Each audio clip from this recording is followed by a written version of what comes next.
Her hair grew faster than anyone had ever seen. By the time she was 19, it touched the ground. A month later, it was dragging behind her like a heavy rope. Dimma lived in a small town in eastern Nigeria where people noticed everything. At first, her hair was a source of pride.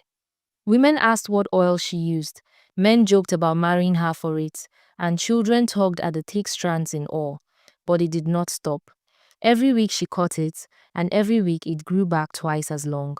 Soon she could not hide it. Her mother started burning the cut hair because neighbors said that someone could use it for witchcraft. The rumors turned into suspicion. People avoided her in the streets when Dimma walked past. Boys shouted after her, calling her a spirit. Her father told her to keep inside, but inside the house the hair still spread.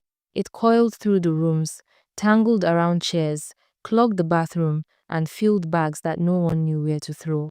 The weight of it began to hurt her back. She tied it in knots, wrapped it with cloth, even tried burning the roots with hot combs, but the hair refused to stop. She could no longer sleep well. Strands pulled at her scalp when she turned her head. Doctors in the nearest city shaved it off completely, leaving her scalp raw and sore. She came home relieved, but by the next week, the hair was back, thicker and faster than before. The doctors said they had never seen anything like it. By then, her parents had started fighting about what to do with her. Some relatives said she should see a pastor, others a traditional healer, others a specialist abroad. But no one wanted to pay. Everyone wanted her hidden.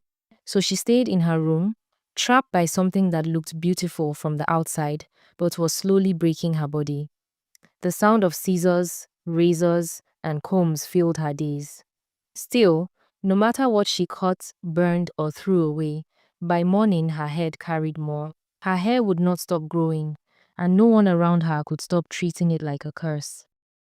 Dimma was lying on her bed, lost in thoughts with her throbbing headache when she heard a knock on her door.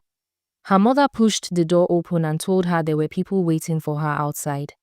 Dimma forced herself up, dragging the heavy strands with her. When she stepped outside, she saw a strange man and woman. They looked like the kind of people she only saw on television.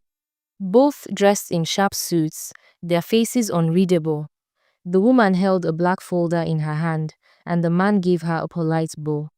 The woman opened the folder and flipped it around. Inside was a picture of Dimma, a picture of her walking in the market. She had never posed for it. She had never even seen it. "This is you," the woman said flatly. "The world has already seen it too." The man's voice was calm, too calm. He explained that their company specialized in human hair products, and hers was unlike anything they had ever encountered. They wanted to employ her. They would pay her, house her, even send money to her family. But most importantly, they claimed they could one day cure her. At the word cure, Dimma's mother paid more attention. She turned to her daughter with eyes full of hope. Finally, someone was offering a way out of the nightmare. But Dimma didn't trust it. She shook her head, clutching her hair like it was a chain. "I just want it gone," she whispered. "All of it gone." The woman smiled politely, but her eyes stayed sharp. "Yes, we understand. There is a solution, but it can only be done after a contract with us. 2 years. In the meantime, you will live in comfort. We will handle the hair, and when your time is complete, you will be cured." Her father came out then, listening to every word. He heard the money, he heard the promise of a cure. He told her this was her chance. He told her to sign. Dimma refused to sign at first and asked to hear from a doctor directly. The company agreed, arranged her visa, and flew her to China.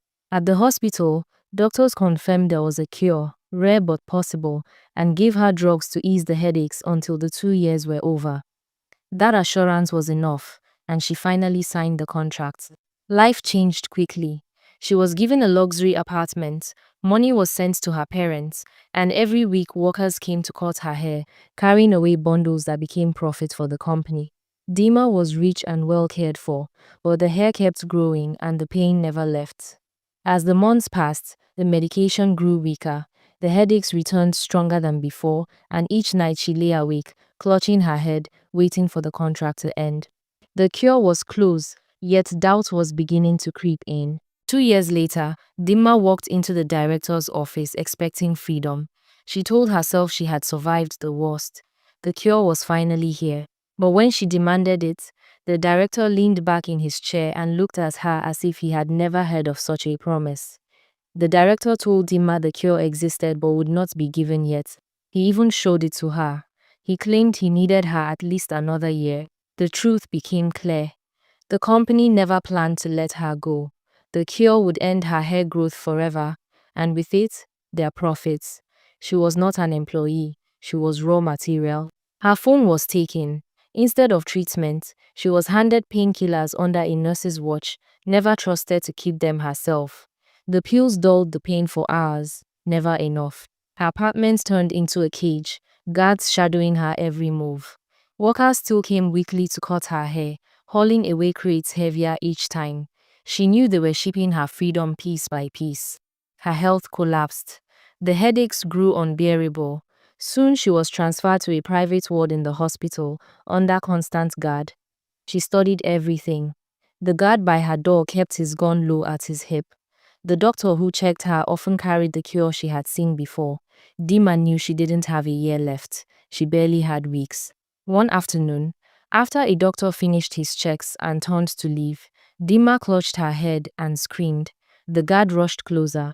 With a burst of desperation, she snatched the gun from his hip and pointed it at them both. She forced the doctor and the guard ahead of her, the gun steady in her hand. The secured office was just opposite her ward.